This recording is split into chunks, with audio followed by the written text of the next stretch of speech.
Welcome back to Dipsticks and Deals on Real Talk 1160. Feel free to give us a call at 513-579-1160. Old Jimmy B just ran back into the studio. What were you doing? I had to finish the marathon. Oh. Well, it looks like we have the female winner. Is that the... That's not her. That's not her. Sure, She just Rachel barely Taylor. made it. I think she's... That's one of the people that just kind of straggled in. She's the one that got hit by a car a while ago and just had brain surgeries and everything. She just got hit by a car not too long ago and then had brain surgery and ran a marathon. That's incredible.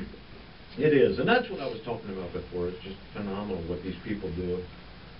And, man, props to them, because I couldn't come close to it. Yeah, I couldn't even do it healthy. I mean, I just walked down the hall to the restroom, and I'm out of breath.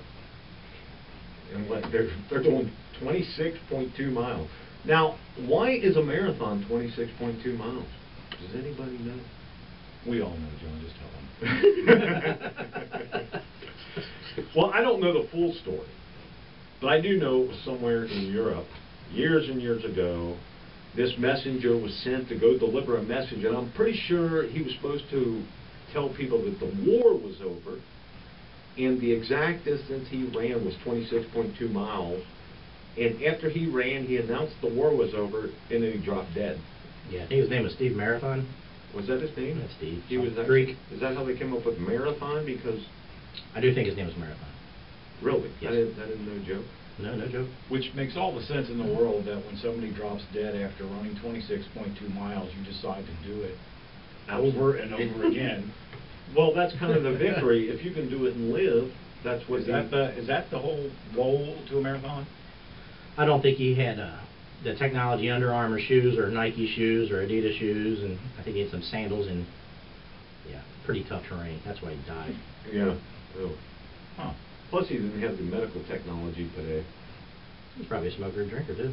Well, he probably didn't have a police car escorting him through either. And people cheering him on. No one gave him any water halfway through. Yeah, no water They were points. probably throwing sticks and things at him. He probably got hit by a buggy. Or he got hit by a buggy. I think it was before buggies. I'm not sure of the chariot date. then. But you know what? We need to look that up. No. Why don't you Yeah, get us we'll the figure it out. exact story on how the marathon began? Because it all started, and the reason that I even have any limited knowledge to this subject is because I was kind of interested in why we had the 0.2 miles added to the 26. Where did the 2.2 miles come from?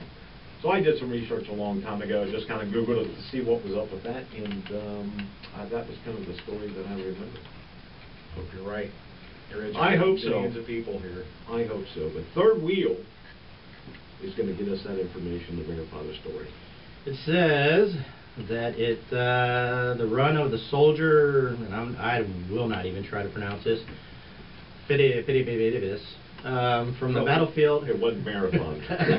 at the site of the town of Marathon, Greece. There, Greasy Oh. Marathon, Greece. See, it's all coming back to me now. Is it? From 6th grade. Yeah, to Athens on 490 BC. And from there to Athens is 26.2 miles. Yeah, actually he delivered a message, is what the legend is Nike, victory, then collapsed and died. Yes. I wonder if that's where they got the name for the shoe. And the oil. I believe they did. Marathon oil. Nike victory was the message? Mm-hmm. Then he collapsed and died. What did Wow. the autopsy show? He was dead. Oh, but it's amazing, and you said that was 690 BC? No, 490 BC. 490 BC, and today we're still running a marathon named after that particular event in history, and there's a world-famous shoe company and apparel company named after those very words that were spoken. And I think it's important to by- remember, too, that it was in 490 BC, which everybody knows is before common sense. Speaking of common sense, I And we're like... all going to get together and we're going to run 26.2 miles and see who wins, okay? Yeah. Let's go! I just don't see the point. Well, that's why we have cars. Yeah, that's why we're kind of talking about the marathon, because we're a car show, and we can't understand for the life of us why when we have a vehicle that will take you where you go, why you could possibly want to run that far. I have no idea. Look, when we came in and we saw these people on the last leg of this by the studio just running, I mean, they were right there. The looks on their faces tell the whole story for me, because they were all miserable. They were all sweating. They were all most of them were walking by this point. You know. Yeah. Even it just wasn't attractive. And I'm thinking, really, you did this to yourself. Okay, you want me to go get the car? Yeah, and they got up at 5 o'clock in the morning to Well, to do it. and you're hoping it's because they are sponsoring some type of charity or something that they're doing. And then I understand there's a lot of other things. You know, you can get your wallet back. You know what I'm saying? Look, I'm not going to run. Here's $100. Yeah. All right, going back to common sense, and you guys know me well. I'm probably the smartest guy you ever met and have the most common sense in the world. Talking about what you were saying, John, about researching information on the internet and buying vehicles. I pretty much do that all the time, and I think people are not intelligent when they don't do that. I mean, I can find out everything I need to know, even pre-approve myself before I come to your lot and look for a car. So the people that don't do that, I mean, don't even show up. I mean, that's how I feel. Well, and a lot of people, you know, come up with that view, but here's the deal. You're not supposed to hit your head on the mic. But here's the deal. Third wheel. Number one, not everybody has a job or a career where they spend the majority of their day on the internet and have to use internet-based programs. So, you know, most people have jobs where they go out and they work with their hands. They're skilled people, and they don't. You're totally throwing them under the bus. It's like most people, unlike you, Yeah. have jobs. Yeah. Well, yeah, most people don't get to sit at home all day and search for stuff on the internet. But if I'm making a $10,000, $20,000 investment, I'm going to do my homework. Yeah, I understand that, but what you got to remember is not everybody, and that's going to change because the internet is every single minute of the day becoming more and more prevalent in our lives, and it's going to be.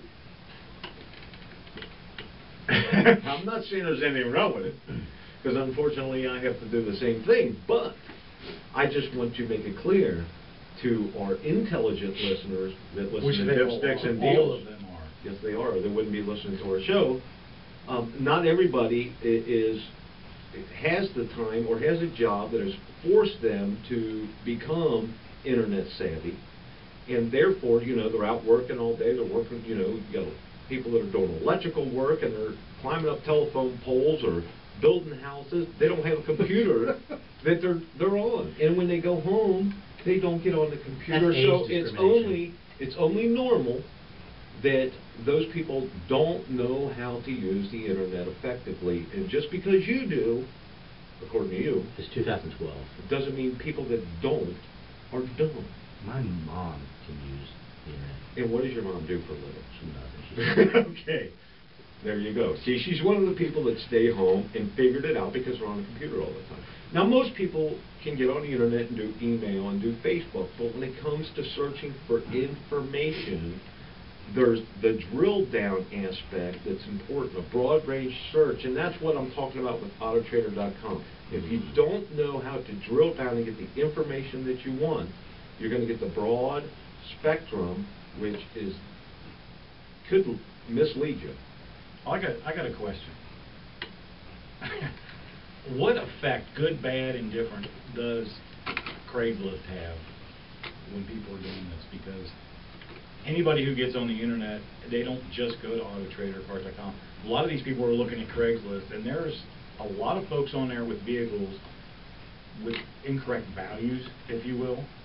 I mean, should people look at Craigslist because there's dealer listings there too? Or, I mean, are they legitimate, or is that something maybe you should not consider when you're researching? Well, I can tell you that if you're on Craigslist, you can, if you're looking for an automobile, search for dealer only, private owner only, or both. Right. Be very careful on Craigslist searching for private owner. That's not to say that there's not private individuals selling their vehicle that are fully disclosing what it is that they're selling, but there is a lot of scammers that can go on Craigslist only because they do not charge to list their vehicles. There's no expense involved, So anybody in the world that wants to get on there and list a car can list it, and it might not even There's no exist. expense for dealers either? No expense for dealers either. I didn't know that. So it's a scary situation. We'll talk more about that when we come back on Dipsticks and Deals. You're listening live on Real Talk 1160. We gotta get in some news and fodder and come back. I know, we gotta get to it. Yeah, news is next. Yeah. I got more material I got to get into. We'll take a short break. That's from what that. first. Yeah, really, because normally, I didn't prepare. Slow down, John. Yeah, that guy's name is Philippodipidius. Philodipius? And actually it was 24.85 miles. Then why did they come up with 24.5? Because when he fell, he rolled. Rolled down the hill, the desert dune. The Desert Dune. Here it is. At the 1908 Olympic Games in London, the marathon distance was changed to 26.2 miles to cover the ground from Windsor Castle to White City Stadium. So we'll do a little marathon trivia after. Why do we care? Because it was the first thing in transportation.